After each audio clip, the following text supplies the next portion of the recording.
todos, sejam bem-vindos aí ao Encontro com o Lindomar.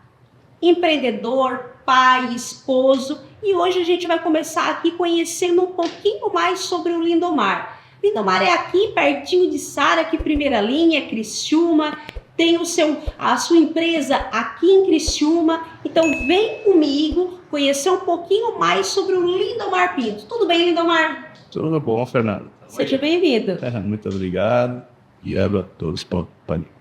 Lindomar, vamos falar um pouquinho da tua história para o pessoal que está nos assistindo em casa? Vamos lá.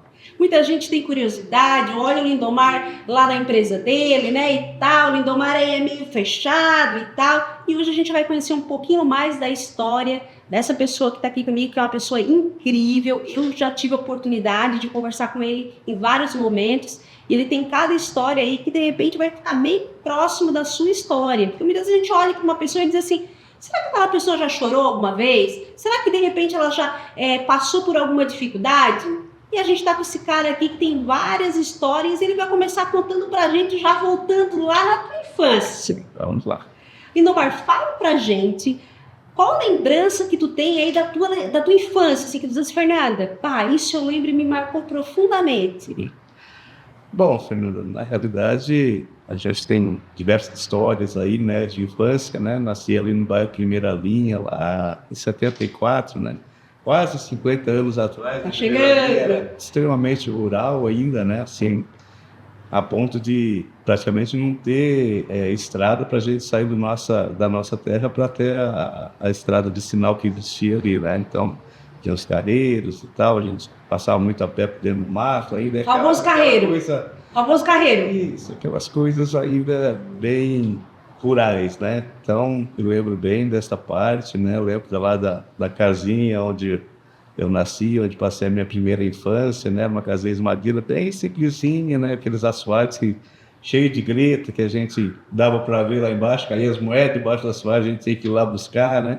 Então, era mais ou menos nesse estilo aí. Andava, a casa estralava toda. Verdade, né? E ainda peguei, né, Fernanda, a época daquele colchão de palha, bicho barulhento, tinha todo dia, dar uma fofada no bicho para ele ficar fofo. Dá uma batida? Dormia à noite, isso aí. Lindomar, tu veio de uma família de quantos irmãos? Bom, nós somos em 11 irmãos, né, sendo um já falecido, né, já há algum tempo.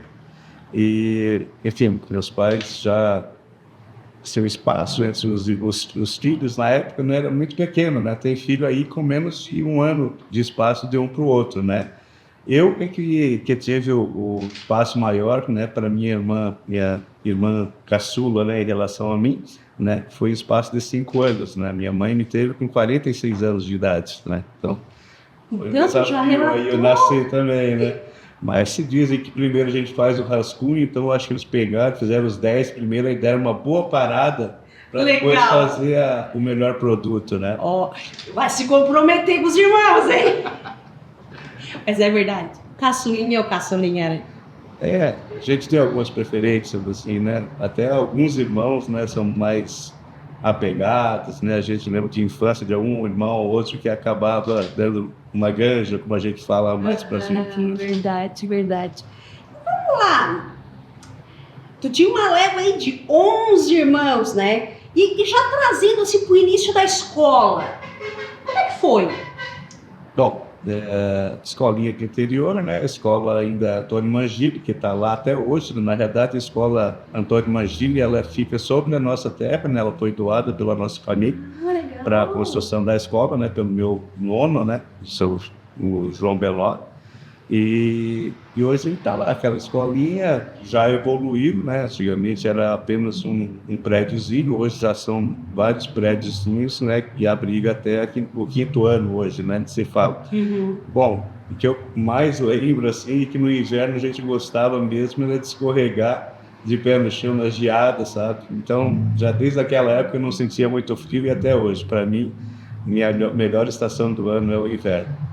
E voltando ali, que é um bate-papo aqui, vai para a infância, volta e tal. Da tua infância, assim, Lindomar, claro que tu é o mais novo, né? De uma leva de 11, né? Mas, assim, vocês passaram dificuldade? Pelo que tu lembra, assim? Assim, eu posso lhe dizer que eu nasci numa família humilde, né? Uhum. Meus irmãos pegaram uma época em que a minha família chegou a ser miserável, né? Na ponta de não ter cama para todo mundo dormir. Os mais velhos têm que dormir até em cima de montes de espiga de milho, sabe? E tem que ser ajudado pela vizinhança, pelos parentes. Então, foi uma vida muito difícil, né, da minha família no começo. Assim, eu não tenho tantos detalhes e lembranças dessa época, porque, como eu já te falei, eu nasci bem depois, né, Uhum. da grande maioria dos meus irmãos, né? Eu briguei com a fase, sim, uma casinha humilde e tal, mas enfim, meus irmãos já eram adultos, né? Já trabalhavam, ajudavam também na casa, né? Meu pai e minha mãe sempre trabalharam também, então já quando eu cheguei, as contas já estavam mais ou menos equacionadas, a gente não tinha folga, né? A gente não tinha nada de luxo, não comia uma comida diferenciada, nada. Mas já era um tempo de humildade, mas não de miséria. Então tu chegou já num tempo melhor. É, A coisa estava mais tranquila para ti. com certeza. E aí tu estudou na escolinha, que na verdade a escolinha iniciou na terra da tua família. Tu é original mesmo da primeira linha? Sim, Que a gente sim. fala? É, a minha mãe, né, na verdade, os Beloli, né, que são da parte da minha mãe, vieram em 1890 para Criciúma, né, e foram alocados ali na primeira linha. Primeira linha, não sei se tu sabe, mas é o início de Criciúma foi na primeira linha, e não no centro. Primeira linha chama primeira linha de imigração, por isso que é a primeira linha. Tem a primeira linha, a segunda linha, a terceira linha, a quarta linha de imigração. Então, Criciúma começou na primeira linha. Olha só, gente, informação riquíssima, hein? Informação riquíssima. E hoje tu mora na primeira linha. Não, hoje eu moro na Santa Bárbara, ainda tenho propriedade ali na primeira linha, ali junto com meus irmãos, que é também de herança, né? Aham. Procurei manter ali pelo menos uns 2 terrenos pequenos, 2 lotezinhos que deu para cada um, né? Porque 11, né? Foi dividido em 11. Então, Uma tirinha de cada. um pouquinho de cada um. Então, essa terra eu procuro manter e é um sonho meu ainda retornar para lá. Pai, eu também tenho um sonho de morar num sítio. Eu tenho um sonho, assim, meu Deus, enfim. Mas vamos voltar um pouquinho lá. Então, tu estudou nessa escolinha e depois, como é que foi a tua vida? Tu foi pra onde, assim? Conta pra gente. Bom, então comecei meus estudos ali na primeira linha, né? Depois a sequência foi no Joaquim Ramos, né? Mas sempre depois aí da quarta série, que já tinha um certo corpo, digamos assim, né?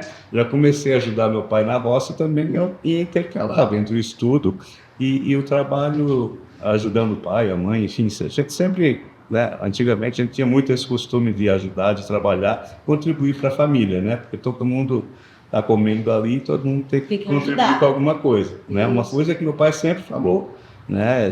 Na verdade, são 2 conselhos que ele sempre dava para todos e a gente sempre prestava atenção.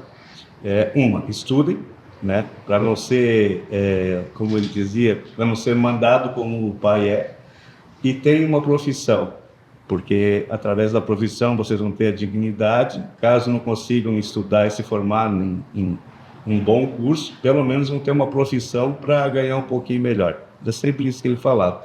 Nunca deixou a gente faltar a aula, enfim, o estudo era um valor básico na nossa família, o estudo e o trabalho. Na realidade, a gente foi muito alicerçado em cima disso. E ele chegou a estudar, ele teve a oportunidade de estudar, pai não. Não, meu pai fez até a terceira série, aos trancos e barrancos, né? Terceira série do primeiro grau, né? Doido, tu olha a mentalidade dele, né? Sim. Ele não estudou, mas ele quis deixar, né, isso para os filhos, né? Sim, assim, ele fez até a terceira, mas empurrado. Na realidade, ele trabalhava muito na roça, com o pai dele também. E um fato muito curioso é que ele tinha coleções enormes assim de livros, muitos livros ele tinha, sabe? Ele lia muito. E em questão de geografia, pontos cardeais e localização de países, mapa mundi, assim, ninguém ganhava dele. Ele era Olha bom nisso. só! Legal, né? Era. Agora, vamos lá. Eu queria que tu falasse um pouquinho de algo que tu fazia com teu pai. Que era tipo uma rocinha. Quero que tu fale um pouquinho pra gente sobre isso. Como eu já disse, né, à medida que a gente foi tendo corpo já para poder ajudar nos deveres da casa, e também nessa rocinha que eu te falei, né, pai, a gente tinha em torno de 3 hectares de terra, né, pouco era usado ali na casa, e no terreiro, ali dos animais que a gente criava, galinha, porco, esse tipo de coisa. E o resto a gente fazia roça, né? Milho, feijão, enfim, a gente plantava e era tudo na enxada, não tinha nada mecanizado, era tudo na enxada, entendeu? Então era capinado, era só às vezes assim que o pai pagava para lavrar a terra para ficar um pouco mais macia. Fácil. Né? Mas a manutenção da roça era tudo na enxada.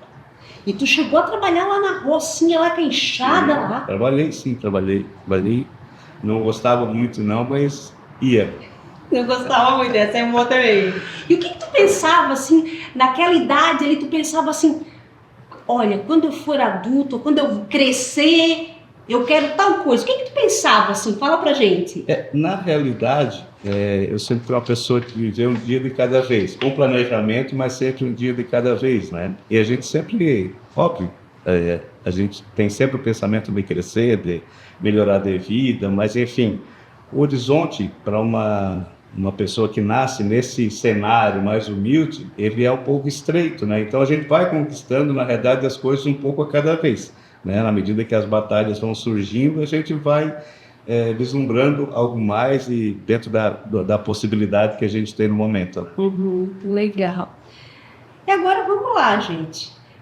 Quais eram as tuas brincadeiras preferidas, assim, que tu diz assim, Fernanda, eu gostava, tu já falou pra gente ali que tu gostava de escorregar, andar na geada ali de pé descalço e tal, mas assim, tu chegou a conviver com algum irmão, assim, mais próximo de ti, que tu brincava de algo, assim, que tu lembra, assim, não?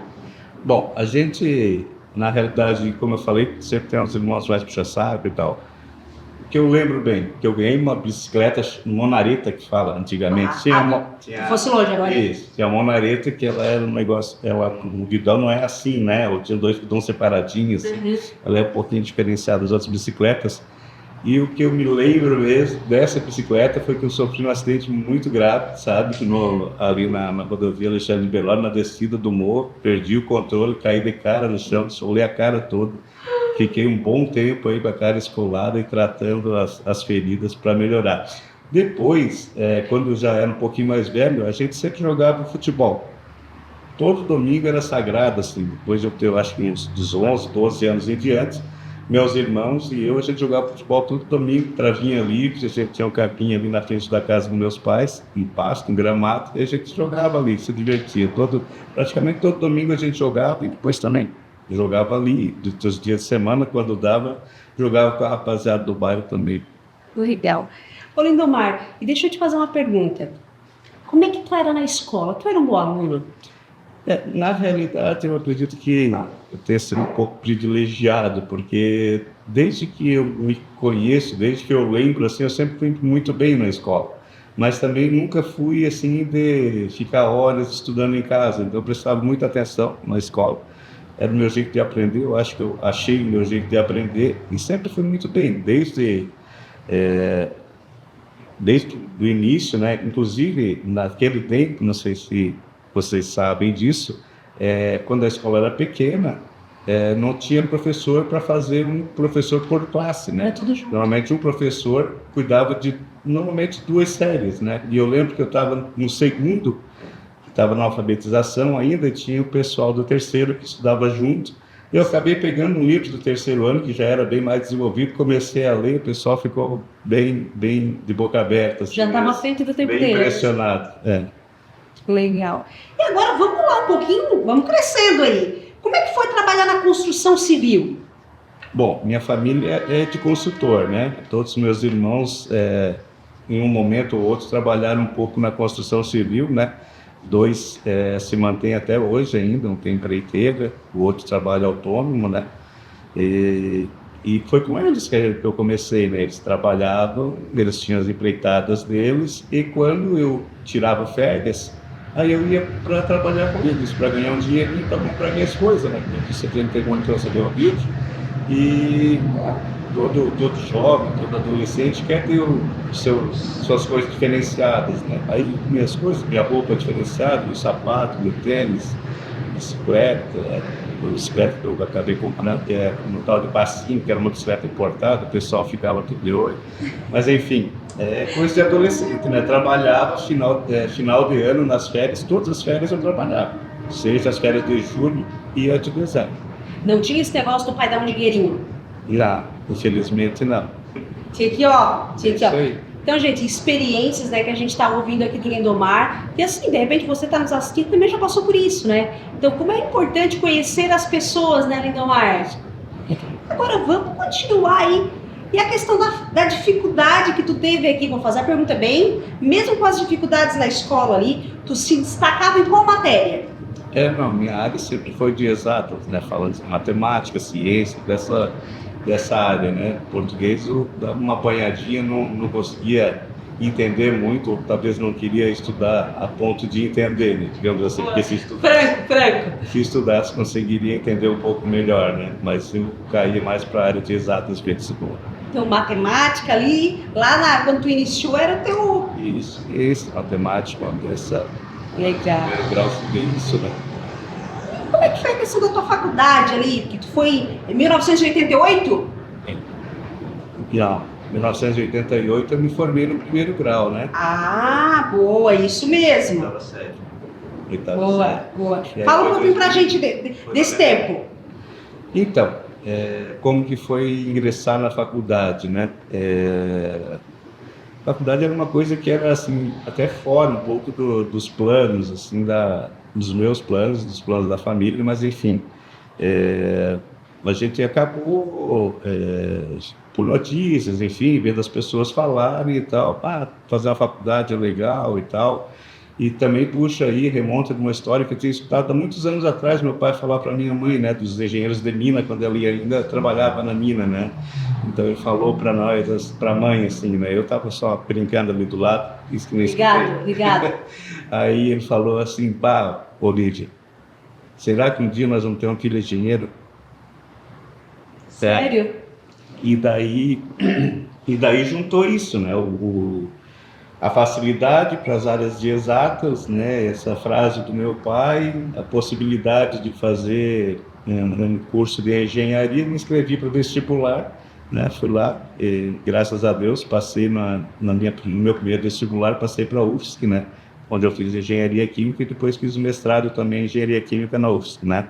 Então, é muito gratificante, né? O estudo realmente muda a vida das pessoas, né? Principalmente das pessoas mais humildes, né? E assim, sempre estudei em escola pública, né? Ou escola gratuita, digamos assim, né? Porque também estudei, fiz o meu segundo grau em boa parte no Colégio Maximiliano Gardzic, da Eliane, né? Uhum. Mas é o que eu digo para as pessoas, se a pessoa estudar, se a pessoa se dedicar, ela vai conseguir mudar a vida dela em uma geração, né? E não em 9 gerações, como alguns falam que uma família, para mudar a sua realidade, leva 9 gerações. Eu acredito que em uma geração a pessoa consegue mudar de vida tranquilamente. Lindomar, trazendo um pouquinho, né, já se passaram aí um bom tempo depois que tu te formou, né, mas tu como pessoa, tu crê que o estudo ele pode mudar de fato a vida de uma pessoa? Sem sombra de dúvida. Na realidade, o estudo é essencial, né, é primordial, né, o conhecimento e a aplicação do conhecimento, ela é primordial para mudar a vida de uma pessoa e de várias pessoas, inclusive em volta dessa pessoa que está tendo esse conhecimento e podendo expor, levar esse grupo para frente. E por que quando tu falou para mim ali que tu escutou o pai falar para a mãe que queria ter um filho engenheiro, o que te emocionou? É uma coisa da família, né? Dos pais. Eu acho que isso é uma coisa que a gente sempre leva em coração. Então, falar de família para mim é uma coisa muito difícil. Gente, ele tá com ele brincando aqui e eu tô me segurando também para não chorar. Ele chora, tá, gente? Ele chora! Ele chora. O nome da tua mãe era Olívia? Olívia. Nome bonito, né? E do teu pai? Meu pai é Abel. Abel e Olívia. É uma dupla que está no nosso coração até hoje. E são falecidos há quanto tempo? Mais de 10 anos. Ela faleceu primeiro? Ela faleceu 2 anos antes do meu pai. Acho que meu pai, eu acho que acabou não aguentando as pontas também, foi esse caminho. E é difícil uma perda na Lindomar? É bem difícil, né? Pessoas que são muito afeiçoadas, já viveram muito tempo junto, né? Até o costume, né? Eu acho que acaba que a pessoa meio que perde mesmo como se fosse metade, né? A gente fala... A metade da laranja, né? Como se fosse metade, uma boa parte da vida, da história, das lembranças, de tudo que se passou, né? Vai embora. Né? Acaba esse negócio ruindo aos poucos, né? No começo está bem forte, depois vai diminuindo, a pessoa acaba ficando um pouco vazia lá. Itamar, e falando um pouquinho de quando tu estava cursando a tua faculdade, encontrou dificuldade porque, falando um pouquinho pro pessoal, a universidade que tu frequentou foi Florianópolis, é isso? Isso mesmo. Então, tu daqui, tu ia para lá, como é que tu fazia isso? Fala um pouquinho pra gente. Bom, então, quando eu passei no vestibular, né, aí surgiu o primeiro problema, assim, né? Meu pai não tinha condição de me bancar lá em Florianópolis, né? Apesar de eu ter parado uns 2 anos entre o segundo grau e a faculdade para guardar um dinheirinho, a gente sabia que isso não seria suficiente, né? Então, em uma conversa rápida ali, meu pai disse, olha, não tem condição de te bancar. Mas eu tenho alguma coisa que vou te ajudar. Ele falou, e eu disse, não, fica tranquilo que sempre trabalhei, não é agora que vou me apertar, né? Não é por conta disso. E assim, a preocupação, claro, os custos, né? Aluguel, alimentação, transporte, a faculdade é de graça, né? A faculdade gratuita, UFSC, mas tem todos esses custos acessórios que não são baixos, né? Então, na realidade, surgiu que minha irmã tem uma cunhada, né, a irmã do meu cunhado, ela casou com um policial em Florianópolis e acabou que ele também faleceu e ela ficou com uma herança lá, né? E aí eles falaram, vamos lá falar com a Maria, ver se tem alguma coisa. Ele já conversou até com ela, parece que tem uma casa que está lá parada e tal. Aí, chegando lá, era a casa do cunhado da Maria, que era irmão desse policial que ela tinha casado, né? Era uma meia-água que estava ampliando e ele estava morando com os pais, que já eram bem idosos, para cuidar deles. Sim. E aí eles me ofereceram essa casinha para eu morar, e contanto que a gente fizesse a parte de acabamento nessa parte que já tinha levantado, né? Que já estava no bruto, né? Que era a ampliação da SBAB. E aí eu fui para lá, fui morar nessa casa. Tu foi morar lá, então? Isso, fui morar em Florianópolis. Tá? Que idade? Estava com 20, quase 20 já. Porque assim, como eu parei 2 anos, né? Eu me formei no segundo grau com 18, mais 2 anos, 20 anos. Aí foi em 95, na realidade 21, né? E daí tu foi? Isso. Arrumou as malas e foi? Fui morar nessa casinha. E aí, nesse meio tempo, surgiu uma outra ideia, né? Porque isso era provisório, né? Eu ia morar lá, a gente tinha acertado mais ou menos 1 ano, eu acho. Né? E faculdade são 5 anos ou mais, né? Dependendo do desempenho. E aí surgiu uma outra ideia. A Maria, que é a cunhada da minha irmã, irmã do meu cunhado, por consequência, né? Ela tinha um terreno que ela tinha herdado, né? Que era desse policial, e era um terreno bem comprido. Ela tinha uma casa em cima, mas tinha uma sobra grande, né? E a gente pensou em propor para ela, a gente faz uma casinha ali, uma casa pequena, de 3 cômodos, e enquanto eu estivesse, né, na universidade, eu moraria lá, e terminando a universidade eu deixaria a casa para ela. E ela aceitou. E a gente foi e fez, porque como a família é toda de construtor, e eu também já era construtor, né, então eu ficava lá, estudava, voltava para casa, ia trabalhando na casa, e quando precisava fazer algo maior, no final de semana meus irmãos iam em 1 ou 2 carros para me ajudar. E assim, rapidamente a gente terminou lá o acabamento na casa que a gente tinha se comprometido e construímos essa casinha. E eu fiquei lá até o final da universidade. E tu vinha nos finais de semana ou não? Isso, assim, em 95, no carnaval de 95, eu conheci a Alessandra, minha esposa, né? Então, Já vamos chegar em outra etapa. Isso. E tu conheceu ela onde? Já que tu já começou a falar? Na realidade, eu já conhecia ela porque ela era amiga da minha prima, assim, há algum tempo, né? Mas aí a gente foi no retiro de carnaval e a gente acabou ficando, né? E dali pra cá a gente começou a namorar e tal. E aí, passei no vestibular e comecei a namorar com ela, e aí o pessoal da família já começou a ficar meio assim, porque agora vai desistir e tal. Esse foi o primeiro baque assim, que a família achou que ia desistir. Não desistir, né? Acertamos as coisas, fui para Florianópolis, continuo estudando lá. E o namoro continua? O namoro continua, né? Aí vinha, às vezes, a cada 15 dias e tal, porque não tinha condição de ficar bem todo final de semana, né? Acontece que lá para setembro, outubro, por aí, a gente descobre a nossa primeira gravidez, né, do meu filho mais velho, já de 95, no primeiro semestre da universidade, né? E aí, realmente, aí realmente a família ficou muito preocupada, né? Eu sempre tive uma tradição de ser mais tranquilo, de encarar as coisas de frente, né? Então, o que vem a gente encara e leva para frente, né? A família, sim, ficou muito preocupada, achando que agora eu ia desistir mesmo. Agora pela segunda vez. Não tem jeito. Mas não desisti, não. Acertamos com a Alessandra, ela trabalhava na Industrial Conveitos, já na época ela é formada em eletrotécnica. Ela montava aqueles painéis de preço, painéis elétricos, né?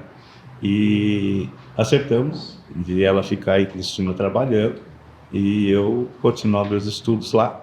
E fomos com essa história lá para contar para o pai dela, que acabou aceitando, até que de uma forma bem tranquila, né? A gente, inclusive, já tinha até planejado quando que ia casar, mais ou menos. E acabamos casando mesmo, eu lá e ela aqui, em dezembro, né? Dia 23 de dezembro de 95. Ou seja, muita coisa aconteceu, né? Passei no vestibular final de 94, comecei a namorar em março, entrei na faculdade em julho, engravidou em setembro, casamos em dezembro. Então, 95 foi um ano muito... Aqui, ó, rapidinho. De muitas coisas, né? De muitos eventos importantes na minha vida. E tu casou e tu ficou lá e ela ficou aqui. Eu fiquei nisso. Continuei estudando e ela continuou trabalhando na Industrial Conveitos. 5 anos? Isso. Não foi durante 5 anos, não. Isso foi no começo, né? Aí nasceu meu filho em junho, né? Dia 12 de junho de 96. Fazer aniversário agora? Isso, vai fazer aniversário agora, dia 12 de junho de 96. Ele nasceu e a partir disso, aí eu comecei, na realidade, ela ficou aqui, então ele nasceu aqui em Criciúma, né? E eu lá. Eu não pude acompanhar o parto dele por conta de estar lá, né? E essas coisas não avisam quando vão acontecer. Então, junho ainda não era época de férias, né? Então ele foi acompanhado aí pelos pais, seu Nelo e a dona Beta, né? Os pais da Alessandra, que cuidaram muito bem dela. E ela continuou morando na casa deles, né? Ajudaram a criar, né? O Ian. E assim, depois que tive o Ian, principalmente, aí eu vinha todo final de semana igual. Aí eu fiz uma plaquinha, eu ia para a beira da BR com a plaquinha de Criciúma. E tinha vezes que pegava carona em 15 minutos, meia hora, e tinha vezes que ficava praticamente o dia inteiro. Ia para a BR-101, ficava lá com a plaquinha, e quem passasse, que visse a plaquinha, uma hora dava certo, né? Quem vinha para Cristina e dava carona, né? Essa parte eu não sabia. Fazia isso. Para vir eu vinha de carona, e aí para voltar eu voltava de ônibus. Voltava no domingo à noite de ônibus. E deixa eu te perguntar, Lindomar, como foi quando tu viu pela primeira vez teu filho mais velho? Realmente é bastante emocionante, né? Filho é uma coisa que, assim, os familiares, né? Nossas famílias são muito bem queridos, assim, né? A gente tem um carinho muito especial por cada um, né? Então, esse filho pra gente é a extensão de nós, né? Não tem como negar, né? É muito apaixonante. Principalmente as primeiras vezes que a gente os vê, né? Daí tu vinha pra cá no final de semana e depois tu não queria mais ir embora? Com certeza. Dormia com ele e tal, ficava naquele cheirinho. Mas, enfim, domingo à noite tinha que me jogar. Arrumava a mala e me jogava. Todo final de semana. E como é que foi? Tu ficou quanto tempo daí em Floripa e ela aqui? Como é que foi? Conta pra gente. Isso. Quando eu já tinha mais ou menos uns 2 aninhos, a gente decidiu, porque ela já tinha um bom tempo de empresa e tal, a gente pensou, já dá, né? Faz um acordo, né? Tenta um acordo lá, se eles fizerem. Aí vem para cá, trabalha aqui, bota o Ian numa creche, e foi o que a gente fez. Ela conseguiu fazer um acordo com a empresa, e juntou um dinheiro, né, nesse acordo, e foi para lá. E lá, realmente, ela botou o Ian na creche, e começou a trabalhar lá perto de casa também, né, para ajudar no orçamento. Nessa época aí, já no quarto semestre eu já estava também trabalhando de iniciação científica, que dá hoje em torno de um salário mínimo quase, né, essa bolsa de iniciação científica. Então já dava para ir mantendo mais ou menos. Lembrando. Aí quando ela foi para lá, a gente inclusive comprou um carrinho para a gente começar, né, sair, enfim, se virar, né? Porque Que carro que era, tu lembra? era um prêmio, Fiat Prêmio 1500. Nossa! Watchports. Chique do último. Já era usado, né? Não era novo, mas era um carrinho bom. E aí acontece mais um fato que realmente preocupa bastante, que é a gravidez do segundo, né? Que foi também lá para setembro, outubro de 98 aí já, né? Ele nasceu... Deu a diferencinha já. 98, são 3 anos de diferença do Ian para o Yuri. Mas enfim, engravidou, beleza, continuamos nos mantendo lá. Levou susto não? Sempre tem, né? Porque o orçamento já não era dos melhores, né? Então era mais aquela incerteza, né? De como que vai ser mais um filho, né? A gente sabe que todo filho é uma alegria, mas enquanto não nasce também é uma incerteza, né? A gente nunca sabe como virá. E, enfim, quando chegou perto da Alessandra, do parto, né, da Alessandra, aos 9 meses, a gente decidiu por bem de ela voltar para Criciúma, para que a nossa vidinha, e para casa dos pais, né, conversar com eles, tal. Eles mesmos propuseram isso, né, porque já tinha o Ian, né, que estava com quase 3 anos, e ia nascer mais um, ia ficar muito difícil, ela não ia conseguir trabalhar mesmo, então com os pais ela ia ter um amparo maior, né, eu me dividia entre o estudo e o trabalho na faculdade, então não ia poder dar esse suporte que é necessário, né, para um bebê e mais uma criança pequena, né? Então veio para cá para ter o Yuri e infelizmente o nascimento do Yuri não foi nada bom, né? Eu não lembro do fato anterior, mas eu lembro dos fatos a posterior, né? Então, o anterior que me conta, né, que na manhã, né, do dia 15, do dia 25, desculpa, dia 25 de maio de 99, na manhã do dia 25 de maio, ela foi para o São José, porque já sentiu o líquido e tal, achou que estava na hora. Chegando lá, ficou um tempo, examinaram, disse, não está na hora, mandaram embora. Tá? Depois de algum tempo. E aí, mais no meio da tarde, eles acabaram indo para o São Donato, porque não acharam que o tratamento de São José foi digno, e acabaram indo para o São Donato, e disseram que o São Donato era melhor e tal. E chegou lá, e não teve jeito de ganhar, eles forçando parte comum, porque não tinha obstetra e anestesista no hospital, eles estavam de plantão, mas de plantão em casa, que é um absurdo. Acabou que ficou, deu tempo de eu vir de Florianópolis e ela ainda não tinha parido o Yuri, né? Eu cheguei ali antes do anestesista. Eu cheguei no hospital de Sara antes do anestesista, era por volta de 9, 10 horas da noite, mais ou menos, quando o anestesista chegou. Isso quantos anos atrás? Isso. O Yuri 25 anos. 25 anos, o Yuri já aconteceu. Isso. Já fazia 25 agora, dia 26. Agora da silêncio. Isso. E como é que foi quando tu chegou no hospital? Bom, cheguei no hospital, estava o seu Nelo, meu sogro, só ele. Aí fui ali conversar com ele, tá? Ele explicou toda a situação. Aí ele me informou, parece que já chamaram o anestesista e tal, parece que vai ter que ser cesariana. Aí o anestesista chegando ali, ele já veio direto em nós. Assim, só foi na recepcionista e já apontou em nós e já perguntou, já acertaram lá o pagamento para eu poder entrar? É uma coisa assim que é o dinheiro na frente da vida, né? Tava ali a criança em sofrimento para nascer já praticamente 24 horas e o médico vem, coloca sempre dinheiro à frente da vida, né? Alguns não são assim, mas alguns são. A gente teve tantos médicos, né? Mas tem alguns que realmente nos lembram de forma negativa. E como é que foi depois que ele nasceu? Bom, o Yuri nasceu ali um pouquinho depois da meia-noite, né? Nasceu já no dia 26. Fomos embora. A gente viu o Yuri, a gente viu que realmente ele estava bem machucado, assim, meio roxo e tal. Ficamos meio preocupados, mas acabamos tendo que deixar, né? Ele ficou lá aos cuidados das enfermeiras. A gente veio embora. O Yuri e a Alessandra, íamos embora, né? Aí daqui a pouco, quando recém pego no sono, o Samuel me acorda e diz, ó, o hospital ligou que estão levando o Yuri para Florianópolis, porque tem um problema de coração, alguma coisa assim. Aí acordamos, pegamos um carro, fomos para o hospital da Estrada de novo, chegamos lá, eles já tinham saído, né? Já tinham partido para Florianópolis, a gente foi atrás, chegamos lá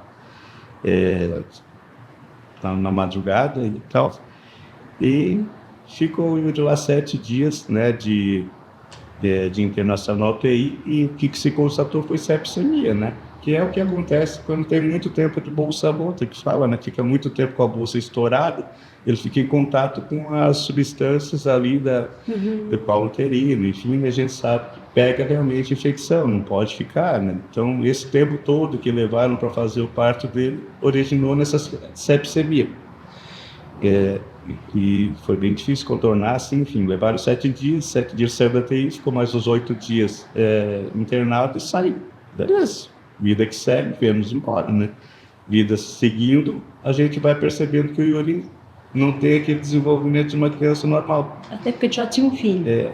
Então a gente foi dando espaço e tal, não levantava a cabeça e tal, a gente conseguiu perceber, fomos consultando os médicos e tal, a gente foi constatado que ele tem alguma anomalia, mas não se sabe, né? Não sabia o que era. Aí foi pesquisando de tudo, né?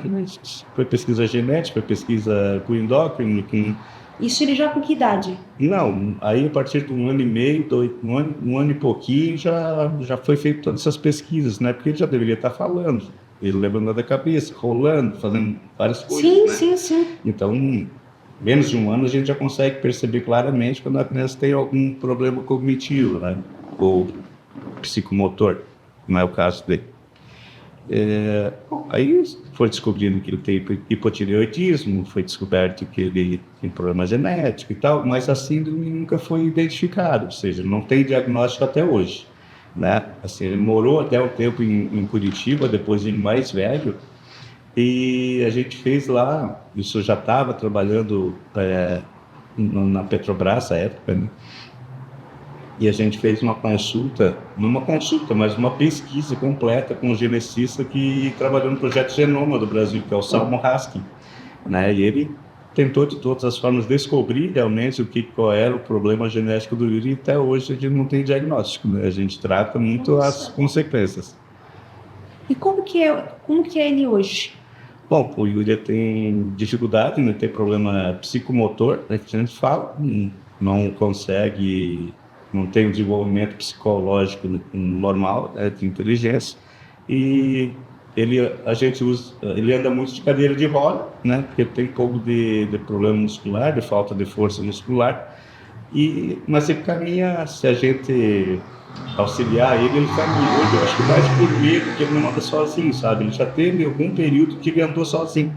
Depois ele acabou regredindo, porque acabou tendo uma escoliose muito forte, uma escoliose que chegou até quase 60 graus, né? E depois a gente fez a cirurgia também, mas ele já chegou a caminhar sozinho, já teve épocas que ele andou sozinho, não andava grandes distâncias, mas caminhava. E tem mais filhos ou parou ali o Yuri? Não parou no Yuri, não. Então, depois, né, de formado, em 98, a Alessandra engravidou novamente, né? Em 2008. Não tem problema. Errar as datas aqui não tem problema. Em 2008, ela engravidou novamente, né? Em 2009, nasceu o Iago, dia 3 de 4 de 2009. Que tem quantos anos hoje? 15. 15 anos. Ele já fez 15. E como que é hoje, assim, o teu filho mais velho é casado? Como é que é? Isso, meu filho mais velho já namora há uns 12 anos, assim, com a mesma menina, né? E ele fica mais na casa dela hoje do que em casa. Casado, formalizado ainda não é, mas já está com Mas tá união naquela coisa. estável, Mas né? tá Como naquela a gente fala, né? Verdade, união União estável. estável. Verdade. isso. Então, em casa, hoje mesmo, nós temos a Alessandra, o Yuri E o Iago. e o Iago. Isso. Eu vou trazer um pouquinho, assim, né, o rumo da nossa conversa, da nossa prosa aqui. Quando a gente fala na questão, assim, eu queria que tu falasse, pessoal que está em casa, como é que tu vê hoje 2 pontos? A saúde no nosso país, um todo, né? Até porque tu tem algo muito particular teu que tu necessita, né? E a inclusão. Bom, na realidade, né, gente, o mundo ideal, para mim, o mundo ideal seria que cada um pudesse ter o seu plano de saúde particular, né? Porque o SUS é um sistema que ajuda, né, quem está no desespero, né, e nós todos financiamos o SUS não é de graça, né? Só que ainda falta muito da sensibilidade até do administrador público, às vezes, né, para com a sua população, né? As coisas acontecem aqui no município, né? O Brasil é um negócio muito enviesado, né? A gente paga o imposto aqui, né, em Criciúma ou em Santa Catarina, manda para o governo federal vai passar para o SUS, repassar para a educação, enfim. É uma coisa muito enviesada, porque o grosso do imposto vai para Brasília. Na realidade, o grosso do imposto tinha que ficar no município, para que a gente pudesse fazer uma boa gestão desses recursos e aplicar nas coisas que são básicas: saúde, educação, segurança, infraestrutura, né? Hoje o prefeito ele tem uma margem de aplicação desses recursos muito pequena, né? Tudo é muito carimbado, né? E o que eu vou te dizer é que a saúde poderia estar muito melhor, né? Mesmo pelo SUS, né? E a nossa educação, se tivéssemos métodos, se tivéssemos planejamento também. A educação não precisa nem de tanto mais recursos, precisa mais de saber como investir. Lindomar, já pegando a tua deixa, já vou fazer uma pergunta que eu acho que o pessoal em casa deve estar se perguntando também. Assim, hoje tu é um empresário de sucesso, né? Hoje tu tens a tua empresa aqui em Criciúma, né? Que muita gente conhece, às vezes até acha que é dele, né? Qual é a tua empresa, Lindomar, aqui em Criciúma? Bom, hoje eu sou proprietário do Alto Posto Pinheiro, né? Que fica ali perto do campo do Criciúma, né? Estou sempre por ali, às vezes ajudando na pista, Faz de tudo pouco? lá no escritório, enfim. É uma empresa que é consolidada já, não é uma empresa que é muito grande, enfim, mas dá para a gente sobreviver, né? E pagar todo mundo conforme a lei manda. Inclusive, talvez falar um pouco relacionado à parte de taxas e impostos, né, que o empresário é sobrecarregado nesse ponto. Principalmente posto de combustível, né? Existe uma lupa muito grande aí sobre posto de combustível, né? Da parte ambiental, da parte fiscal, porque na realidade gira bastante, né, capital no posto de combustível, né? A margem ela é muito baixa, né? O que sobra para o empresário é muito pouco, mas o giro de capital era muito alto. Eu posso te fazer uma pergunta? Bom, eu tenho quase 41 anos, mas assim, a gente sempre olhava assim, dono de posto, aquele cara lá é rico, dono de posto é rico. Isso é verdade? Não, não é não. Continua a tua fala agora referente aos impostos e ali e tal. Como eu falei, né, o giro de capital no posto de combustível ele é muito alto, então o teu risco também, né, ele é muito alto. Teu risco financeiro, teu risco ambiental, teu risco de incêndio, enfim, o risco de um proprietário do posto de combustível ele é muito alto, né? Só que a margem é muito baixa, né, muito apertada, então você tem que vender muito para poder sobrar um pouquinho para você no final do mês ali manter as tuas contas, pagar teus funcionários, pagar todas as taxas, né, que o governo impôs sobre nós, né? Cada bico do Inmetro são R$800 cada vez que eles vêm ali, por cada bico, eu tenho 14 bicos, né? Então... Bico que tu fala o que é? Bico de combustível, de abastecimento. O negócio que bota ali. Então dá uma grana, né? A gente tem 3 órgãos, 3 órgãos ambientais que nos fiscalizam, né? E 2 deles a gente é obrigado a pagar taxa, né? Hoje a gente tem a DEMACRE, né? Que é a antiga FANCRI, que é municipal. Sim. A gente tem a antiga Fátima, né? Que é... A Fátima, sim, eu lembro. Agora Isso, você antiga Fátima, não lembro agora o eu nome. também não lembro. Mas enfim, é o órgão ambiental estadual e a gente tem o IBAMA. A gente paga taxa para o IBAMA, Sério? a gente paga taxa para a Fátima e a gente paga taxa para a FANFI. Então são 3 órgãos do mesmo assunto fiscalizando, né? Sem contar depois aí tem o Sereste, que fiscaliza a parte de saúde ocupacional, enfim. Tem uma coisa que a gente está na legislação, numa regulamentação que a gente está achando muito absurdo, sabe? Que é o fato de eles quererem que a gente tenha uma lavanderia dentro do posto, para os funcionários, para lavar os uniformes dos funcionários do posto, sabe? Por conta de contaminação com benzeno. É uma coisa que não existe, tá? Isso já está aprovado que não existe, né? Na Coca-Cola tem mais benzeno do que na gasolina, né? Então, é uma coisa que pegaram assim e o posto ele sempre é pegado para Cristo, sabe? Eu acho que até por essa visão que a sociedade tem, o dono de posto tem dinheiro, então vamos regulamentar, vamos taxar, vamos tirar um pouco aí do lucro desse rapaz que está ficando muito rico. Tá ficando muito rico. Ô Lindomar, tu acha que hoje para empreender tem que ter coragem? Cara, tem que ter coragem. Na realidade, o que acontece, né? Quando tu empreende, tu está tirando dinheiro do teu capital e colocando numa empresa, que é risco, né? Como eu te falei, eu tenho risco ambiental, eu tenho risco trabalhista, eu tenho risco de explosão, eu tenho risco de todas as ordens, né? E se eu pegar esse meu dinheirinho e colocar numa aplicação, talvez eu tenha um rendimento maior do que o que eu tiro hoje do posto, entendeu? Sem risco nenhum. Então, a coragem está nisso aí, não é tanta coragem, é mais loucura mesmo, né? Porque se tu analisar friamente, tu deixaria o dinheiro parado hoje no Brasil, com tanto risco, com tanta burocracia, com tanta taxação que a gente tem sobre o empresário. Gostei, então não é coragem, é loucura. Porque tu faz a conta e tu sabe o que tu não deve fazer, mesmo assim tu vai lá e faz, né? Porque o brasileiro acho que tem esse veio muito empreendedor, né? Então acho que deve ser por isso, alguma coisa está no sangue. Se tu pudesse dar um conselho para quem quer empreender? Cara, é uma coisa que é desafiadora, né? Tu faz os teus horários, tu fica mais autônomo, tu gerencia pessoas, se você gosta de gerenciar pessoas, eu acho que é uma coisa interessante, né? Mas primeiro faz uma análise, né? Ver se aquele ramo de negócio que você está entrando tem uma rentabilidade, no mínimo, igual, né, a uma aplicação que você poderia estar fazendo. Se não, né? Se não quiser ser louco, faz a aplicação que dá um melhor retorno.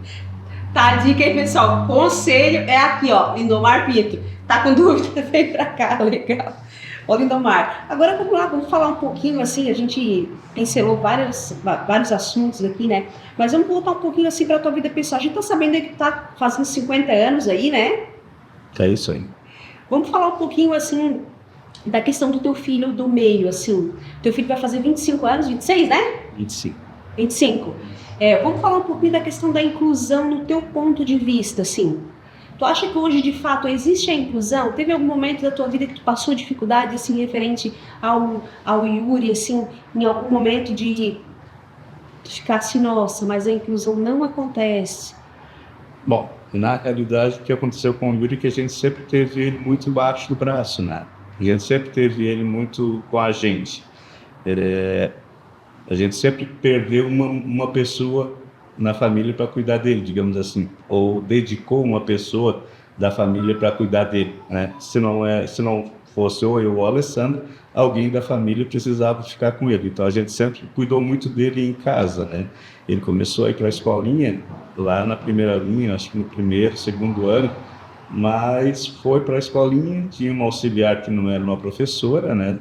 E assim, pela deficiência cognitiva, a gente entende que ele chegou na evolução razoável que poderia chegar. A gente faz algumas letrinhas ali, dispersas, mas não conseguiu se alfabetizar, né? E foi até o 9º ano, né?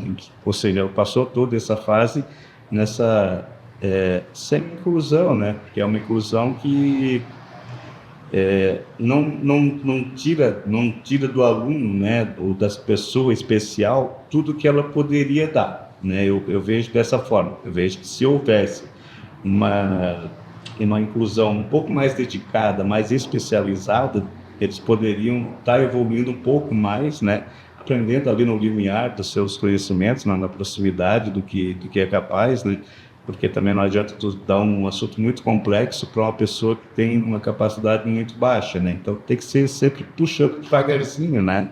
E só uma pessoa especializada consegue fazer isso. O professor com 30, 40 alunos não vai conseguir diferenciar os materiais, as atividades para todas as pessoas especiais, né? Hoje, graças a Deus, né, os pais estão se abrindo e levando as crianças para a escola. Antigamente os pais escondiam, né? E aí realmente não tinha o desenvolvimento nenhum, né? Hoje não, hoje já estão pensando mais em socialização, em elevar o nível cognitivo dessas pessoas especiais, né? Ao ponto que elas conseguirem, né? Umas vão mais, outras vão menos, mas enfim, precisa de um plano especial para cada criança, penso. Né? Eu acho que o professor não dá conta de fazer um plano especial, um plano geral para toda a turma, de forma que consiga elevar, né, o cognitivo dessas crianças especiais. Lindomar, a gente passou aí, acho que foi na outra semana que o Yuri ficou doentinho, né, que a gente até conversou, né? Se hoje tu não tivesse, né, se tu não fosse aí um empresário que tivesse, né, o recurso ali para investir na saúde do teu filho, que é a questão do plano de saúde que tu falou pra gente ali um pouquinho atrás, tu acha que o Yuri estaria hoje com 25? Não, com certeza. O Yuri teve um episódio ali quando eu tinha 2 anos e quase 3 anos, ia fazer 3 anos. Era um mês muito complicado para o Yuri, esse mês de aniversário dele. Ele sempre adoece porque é troca de tempo. O Yuri ele não tem problema com frio nem com calor. O problema dele é a troca de tempo. Então, abril e maio, para ele é sempre um caso complicado, que passa do calor para o frio, né? Na outra troca ele vai um pouquinho melhor. E lá em 2002, se eu não estou enganado, 2002, quando ele ia fazer 3 anos, ele teve uma internação muito séria mesmo. Ele saiu daqui, ele passou um dia inteiro aqui em Criciúma com seríssimas dificuldades de respirar, sem UTI, né? E não tinha UTI aqui na região, aí conseguiram uma UTI em Joinville, só que não iria resistir, segundo o Dr. Benjamin, que acompanhou ele o dia inteiro, né? Que é um dos médicos santos que eu te falei, né? E realmente vestiu a camisa, ficou do lado dele o tempo todo. E, segundo o Dr. Benjamin, ele não resistiria à remoção por ambulância para Joinville, para essa UTI de Joinville. E aí a gente começou a buscar alternativas e a gente lembrou que, na realidade, a gente tinha feito o plano para o Yuri da Unimed há uns 6 meses atrás e mais ou menos tinha passado a carência, sabe? E aí a gente conseguiu essa remoção aérea, né, para Joinville com a Unimed. E se não fosse feita essa remoção aérea, sem UTI aqui na região ou de ambulância, com certeza a gente teria perdido ele naquele dia.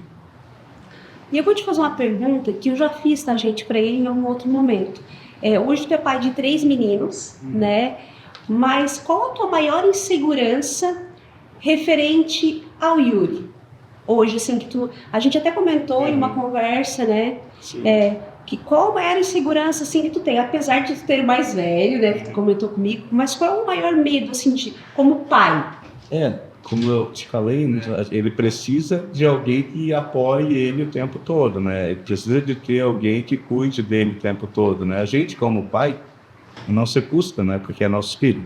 Então, eu vejo que se um dia, acaso eu e a Alessandra faltarmos, eu acho que ele vai ter muita dificuldade. Então, realmente, eu não tenho medo da morte, mas a gente tem um receio muito grande por deixar ele, né, desamparado. Então, essa é uma das grandes preocupações que a gente tem. Indo um pouquinho para a questão de religião, Lindomar. Eu sei um pouquinho já da tua história, mas eu queria que tu falasse um pouquinho como que é a tua vida, a tua religião, a tua espiritualidade. Conta um pouquinho pra gente. Tu vai à missa todo final de semana? Como é que é? Bom, família tradicional católica, né, cristã católica. Família italiana, né? A gente tem muito esse costume de ser católico e participante, né? Então a gente procura sempre cumprir com os ritos, né, de Deus e da igreja. Vou a missas praticamente todo final de semana, sim, sempre quando posso. Praticamente todo final de semana. Um ou outro que a gente não consegue ir, mas aí acaba suplementando, tem alguma outra atividade. E desde pequeno, assim, trabalhando sempre sempre ajudando na igreja, sempre nas festas da igreja, mal conseguia, tipo, acho que eu tinha 7, 8 anos, eu já juntava as garrafas das mesas no final das festas, sabe? Então, desde Já para pequeno fazer um sempre foi troquinho. muito... Não, por ajudar mesmo. Aí na igreja sempre foi para ajudar mesmo, juntava as garrafas para depois limpar as mesas, né? Mas eu pegava o engradado lá, o de refrigerante, só conseguia, assim que conseguia fazer isso, já fazia, entendeu? Então a gente sempre teve esse cuidado, esse zelo, né, pelo coletivo também, né, pela igreja principalmente. E depois, agora de adulto, né, acabei sendo também coordenador da CAEP, ali do bairro, fiz uma transformação, ali uma repaginação na praça da igreja e comecei a ampliação do salão de festa também, né, na minha gestão. Em 2 anos que eu fiquei ali, a gente fez, eu acredito que uns 9 eventos mais ou menos para fazer isso, não, né? A gente fez um investimento ali em torno de 150 mil reais. Bastante, né? Tudo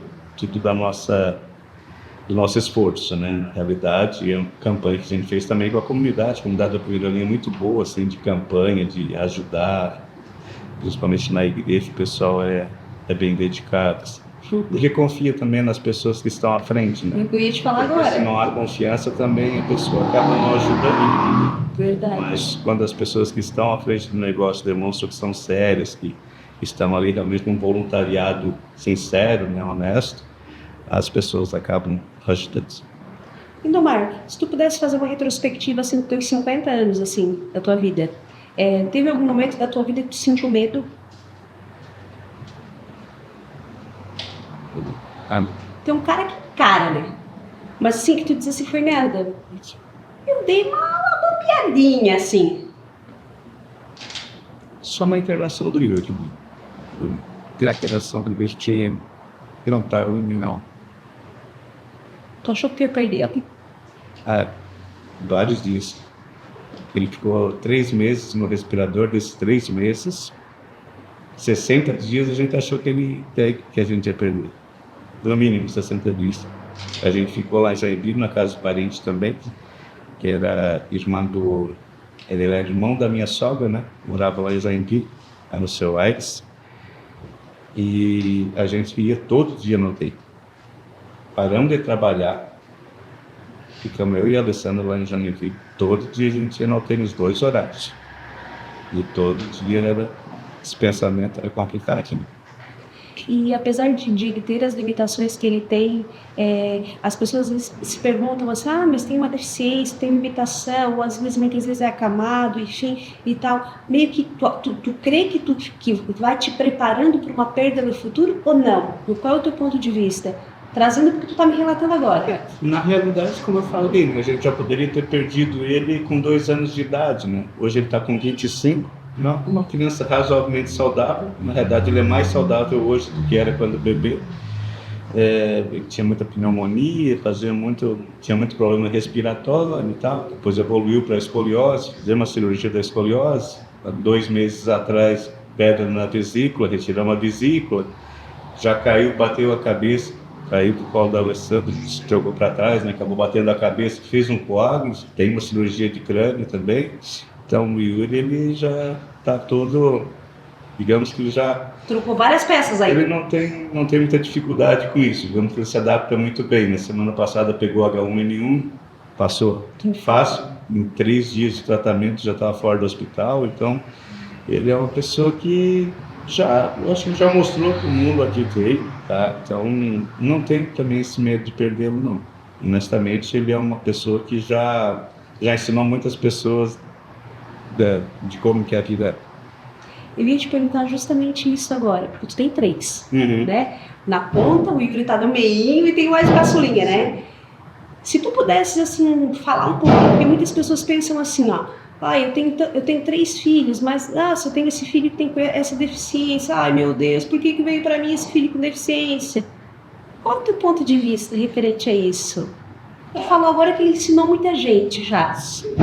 O Yuri é uma criança especial, né? Quem conhece ele sabe, quem interage com ele, né? Eu acho que só ganha, só tem a ganhar. Ele ensina muito para as pessoas do que é ter dificuldade e não ligar para isso, né? É uma pessoa que é simpática, ele conversa com as pessoas, ele ri, ele cativa. Se tu ficar meia hora do lado dele, ele vai te cativar com certeza, tu já vai sair amando. Ele é muito, muito carismático, né? Então, Ele ama porque ele ama. ele é especial, né? Ele é, assim, os outros, claro que todos os filhos a gente ama da mesma forma, tá? Eu não faria distinção se me dissesse assim, qual que Deus vai levar agora? Não teria, eu não escolheria nenhum dos três, entendeu? E amo todos Daria a minha iguais. vida por qualquer um deles, entendeu?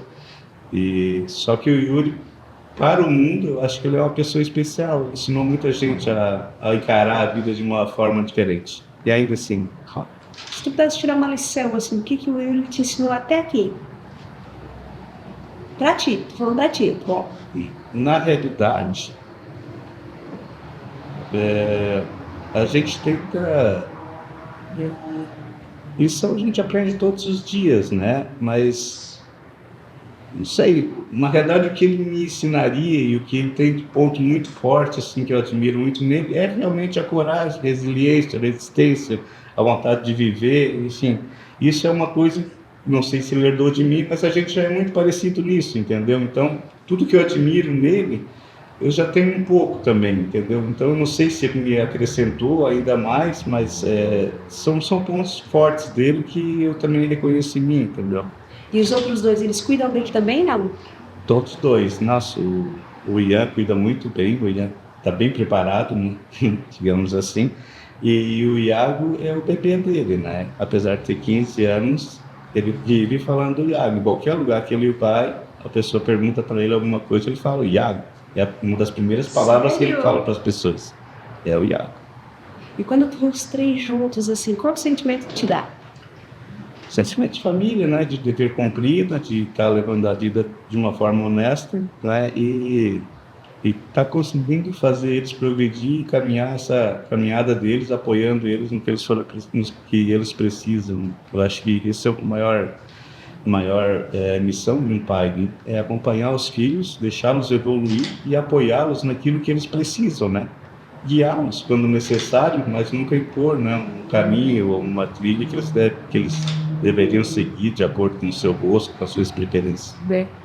Se tu pudesse falar uma virtude do teu primeiro filho, uma. O meu primeiro filho, em direção é bondade. Acho que ele é uma pessoa bem bondosa, assim, bem paciente. Bondoso. Do teu segundo, Resiliente. do teu terceiro, Inteligente. Forte. e se tu pudesse resumir assim toda uma história de vida e tu tivesse hoje na frente da Alessandra, o que tu falaria para ela? Cara, eu falo para ela de vez em quando, né, que eu ainda lembro.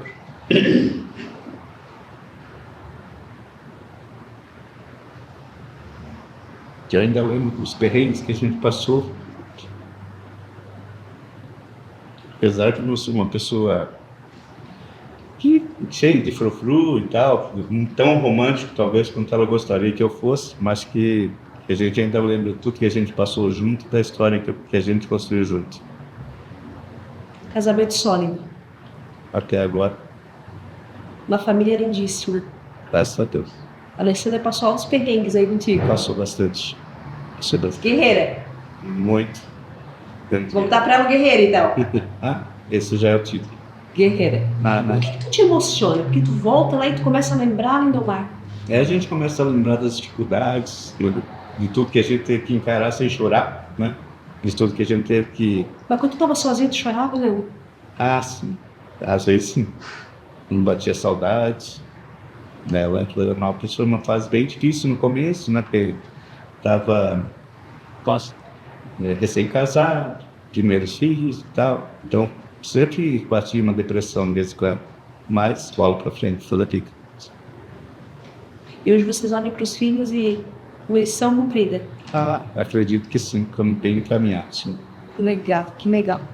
Nossa, eu vou te dizer que tem que se conter aqui para não chorar, hein? Gente, assim, a lágrima escorre e eu fico olhando para ele, não quero chorar, Mas assim, é uma história de vida, né, Lindomar? Eu acho que é uma história completa, né? Assim, desde uma infância bastante humilde, desafios, né? Encarando as coisas de frente, mas com inteligência, né? Sempre buscando fazer alguma coisa que vai agregar para levar um progresso aí financeiro e de vida, enfim, né? Porque ninguém quer ficar sempre na pobreza, né, gente? Sempre tem um objetivo de melhorar de vida, de dar condição para os filhos, para a família, ajudar Verdade. os pais, ajudar os irmãos, se possível, Verdade. né? Então, acho que com coragem, com estudo, com trabalho, com inteligência, a gente consegue melhorar de vida razoavelmente rápido. Se tu pudesse hoje, assim, vamos começar. Se tu pudesse hoje, assim, alencar uma pessoa para te fazer um agradecimento. Eu acho que seria Alessandro mesmo. Eu acho que tudo que a gente passou junto não tem preço. Uma coisa que é espontaneamente coração e é um pelo outro, né? Então, realmente, meu maior agradecimento seria a Alessandra por tudo que ela dedicou à nossa família e a mim. Que legal, emocionadérrimo aqui, emocionadérrimo. Agora vamos lá. Quais são os teus princípios, principais sonhos e objetivos da tua vida atual hoje? Quais são os principais objetivos da tua vida hoje? Sonhos assim que tu tem? Bom, eu com 50 anos, né, e evoluindo da forma como eu evoluí, eu não tenho grandes pretensões financeiras para mim, nada muito a almejar ainda, né? Me vejo de uma forma... Eu já atingi meus objetivos, eu não sou uma pessoa que gosta de luxo, enfim, até gosto, mas não é uma coisa que me seduz, digamos assim. Então, eu acho que agora, assim como eu cuidei da minha família, cuidei da minha comunidade, fui presidente da Associação de Bairro, né? Fui presidente da CAEB, fui presidente do Grupo Folclórico Brasileiro, né? E agora, já há algum tempo, faço alguns trabalhos sociais, né? Então, agora eu acho que é a hora de deixar, né? A gente vai cuidando das coisas em círculos, né? O que se fala, né? Vai crescendo em círculos. Então, era a família, era a comunidade e agora, né? Eu pretendo cuidar do meu município, né, da melhor forma possível, né? Pretendo me esforçar, né, para ajudar o máximo de pessoas possível a melhorar de vida em menor tempo possível. Se tu tivesse hoje, vou desenhar aqui, se tu tivesse hoje o poder de mudar uma coisa somente, para comunidade no geral, o que tu faria? Comunidade? Para Criciúma? Isso, vamos falar Criciúma. Não. Na realidade é um conjunto, né, de coisas que precisam ser feitas para que funcione, né? Mas uma coisa que eu acredito muito é na liberdade. Você dá liberdade para as pessoas. Quando as pessoas têm liberdade de comprar o que ela quer, como ela quiser, né? Pagar quanto ela quiser pagar, da qualidade que ela quiser. Liberdade para empreender, liberdade para fazer tudo. Na realidade, o indivíduo ele tem que ter liberdade para ser autônomo, né? E o governo, o Estado, ele tem que não atrapalhar, né? E ajudar da melhor forma possível, mas não criando regras, burocratizando e bloqueando, né, muitas coisas que as pessoas querem fazer. Tem alguns exemplos absurdos, por exemplo, fui construir a casa do meu filho na primeira linha, não podia fazer de 3 quartos, não podia fazer 2 quartos de 7 metros, por exemplo. Não podia fazer 2 quartos de 7 metros quadrados. Tem que ser no máximo um quarto de 7, no máximo um quarto, segundo quarto de 9, e depois o terceiro quarto tem que ser de 12 metros para cima. Ou seja, até isso o governo quer regular o tamanho dos cômodos da casa das pessoas. Então, são coisas, são regulamentações absurdas que não cabem mais nos dias de hoje, né? Eu acho que cada um tem a inteligência para discernir o que é melhor para si, né? Tu tem o poder de escolha, né? Com certeza. Por exemplo, eu gosto de comprar um queijo lá na colônia. Aí, eu também. Conheço a família que produz, conheço as pessoas, eu gosto de comprar. Mas se essa pessoa for descoberta vendendo, o Estado vai lá e toma o direito dessa pessoa. Entendeu? Então, Cara, é um absurdo isso. E para ela se registrar, ela vai gastar um monte de dinheiro, tempo, burocracia, e todo mês tem que fazer cumprir um regulamento, todo ano tem que renovar os alvará, e todo ano... Cara, é uma atividade que eles fazem desde criança. É uma atividade que eles sabem fazer. Eu nunca vi ninguém passando mal com o queijo lá do pessoal. Tá? Por que eles não podem vender o queijo deles? Tu sabes que a gente teve uma situação bem semelhante aqui na nossa região, de uma pessoa que estava vendendo pitaia, Uhum. na rua principal aí de um lugar, e a fiscalização foi lá e catou as caixas de pitaia do cara, do senhor, sabe? Algo que, nossa, né, a pessoa estava fazendo para o sustento da sua casa, da sua família, sabe? Foi lá e tirou. Eu não digo assim que deve existir uma ausência total de fiscalização, né? No caso do próprio queijo, né? Uma coisa que é muito interessante é tu simplificar os processos, né? Para um pequeno produtor, tu tem uns processos muito simplificados, que ele não precisa montar um laticínio para produzir queijo, sabe? Ele não precisa ter uma queijaria completa para produzir queijo. Que ele lá com a panelinha dele, a peneirinha lá, então, ele possa produzir, desde que pode ser fiscalizado, não tem problema, mas que essa burocracia não seja igual para todos, porque um grande laticínio consegue cumprir, mas o pequeno agricultor não consegue, entendeu? Então tem que diferenciar isso, né? Eu acho que precisa o Estado pesar menos a mão nesse sentido, principalmente para os pequenos, né? Que eles não têm tanta condição de vencer a burocracia que se impõe. Verdade. Se tu pudesse dar um conselho para os jovens que estão começando as suas jornadas agora, né, que estão entrando aí no começo da vida dele ali no trabalho, então se tu pudesse dar um conselho. Eu tenho algumas frases assim que eu sempre levo para mim, que eu falo muito, mas é que eu levo para mim. Por exemplo, uma delas é que a vida vem em ondas, né? Então, quando o mar está te empurrando está te puxando para dentro, não resiste muito, né? Procura ficar meio parado onde tu está, né? Agora, quando o mar te joga para fora, tu aproveita para nadar de braçada e chegar mais longe. Esse é um deles, né? Gostei. Porque é assim que você vai evoluindo, né? Tu não evolui sempre de uma vez só, né? Nunca é uma reta, né? E tu vai, daqui a pouco alguma coisa te puxa para trás. E aí tu tem que saber que aquele não é o momento de tu ficar se esforçando, gastando energia. Gastando muita energia. Tu tem que saber ficar parado. E a hora que vem novamente a bonança, digamos assim, tu aproveita para surfar a onda, né? Essa é uma das coisas que eu acho bem legal. Outra coisa é que existe o tempo de plantar e o tempo de colher, né? Então eu sempre pensei isso, desde novo. Eu digo, o tempo de plantar é agora. Desde a minha infância até os 30 anos. É o tempo de plantar. É o tempo que as pessoas têm que ir ter que estudar, têm que aprender a trabalhar, porque aprender a trabalhar é muito importante. Além de dignificar, né, de honrar a pessoa, ela acaba aumentando também a capacidade produtiva, de aprendizado, de intelectual, enfim. Então, aprender a trabalhar, estudar, enquanto é novo, né? Enquanto tem muita energia, dá para fazer tudo. Dá para se divertir, dá para trabalhar, dá para estudar, tem gás para tudo isso, né? Depois dos 30, já é um pouquinho morro abaixo, né? Aí você já tem que estar mais ou menos estabilizado, né? Tem que estar meio estabilizado para poder ir cumprindo a jornada. Tipo assim, depois que vira dos 40, então... Depois dos 40, aí ela vai inclinando muito, difícil para voltar para trás, ó. Gente, tá vendo? Olha só, gente, ele já chorou, a gente já sorriu aqui, enfim, né? Muitas pessoas olham pra ele, mas esse cara aí meio cara fechado e tal, gente, é o máximo, assim.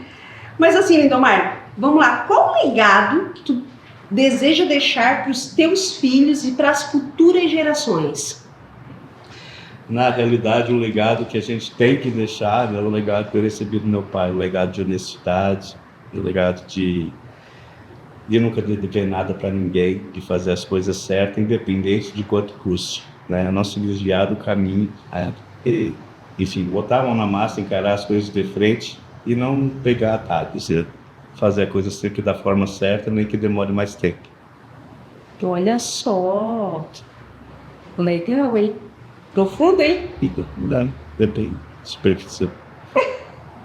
Lindomar, a gente tá chegando aí. A gente tá chegando ao fim aí desse bate-papo, porém, deixando um recadinho para vocês aqui, né? Nós teremos aí outros conteúdos, a gente vai estar falando de vários assuntos aí com o Lindomar, você vai estar conhecendo um pouquinho mais da história dele, a gente vai conhecer a esposa, os filhos, pessoal, tem muita história aí a ser contada, né? Hoje tem quantos irmãos? Hoje estamos com 9 irmãos lá, a gente fala assim. Tem 9 irmãos e eles estarão com a gente aqui contando um pouquinho também dessa história. Lindomar, a câmera é tua, se tu quiseres te despedir, mandar um agradecimento para alguém, fique à vontade. Bom, o que eu quero deixar de recado aqui é: sejam resilientes, né? Acreditem no potencial de vocês. Cada um pode construir a sua história com coragem, com conhecimento, com inteligência, né? Tracem um plano e não desistam dele até que seja cumprido. Porque tu não desistiu, né? Não. Passou por muitas dificuldades aí. Bastante. Foi difícil chegar a ter um alívio, né? Na verdade, como eu te falei, até próximo dos 30 anos foi muito plantio, né? Então, eu só passei no concurso da Petrobras, só fui chamado em 2004, então realmente 30 anos. Em 2004 foi que eu realmente consegui ter um salário, um patamar que eu achava que estava bom, assim, que já tinha alcançado boa parte dos meus objetivos. Se tu tivesse desistido...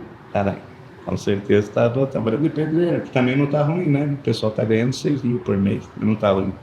Eu sempre falei, quando eu trabalhava na construção civil, para quem não queria estudar, né, se especializa em ser pedreiro, porque vai faltar um job.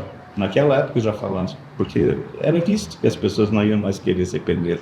Então o pedreiro está sendo muito valorizado hoje, merece mesmo, é uma profissão digna, né? Assim como todas as outras profissões, né, estão sendo bem valorizadas, mas ele não teria problema nenhum de estar trabalhando de pedreiro também. Mas assim como o Lindomar, você também tem um sonho, não é verdade? E fica a dica aqui, não desista dos seus sonhos, corram atrás, né? Porque se a gente de fato não olhar para os ventos, né, Lindomar? Seguir ali, ó, né? O mar jogou para dentro, dá aquela descansada ali, não fica gastando energia. E a hora que a onda vem para jogar para fora, tu nada de braçada. Vou guardar essa aí, tá? Essa aí foi forte, gostei. Gente, eu agradeço a todos, né? E um grande abraço e aguardem aí que virão muitas novidades. É isso mesmo, muitas novidades, tá, pessoal? Passa o endereço aí de onde fica a tua empresa em Criciúma. Bom, nossa empresa é o Posto Estádio, né? Que fica localizado próximo do campo do Criciúma, na rua Desembargador Pedro Silva, número 355, bairro Comerciário. Horário de funcionamento? Das 6 da manhã à meia-noite, de segunda a sábado, domingos e feriados, das 8 às 8. Então corre, passa lá, que eu conheci esse cara pessoalmente aqui, passa lá, de repente já toma teu cafezinho pra entrar. E é isso aí, né? Vai lá, passa lá, conversa, vamos trocar umas ideias, do que não. É verdade. Gente, obrigada a todos e até o próximo Conversando com o Lindomar. Valeu!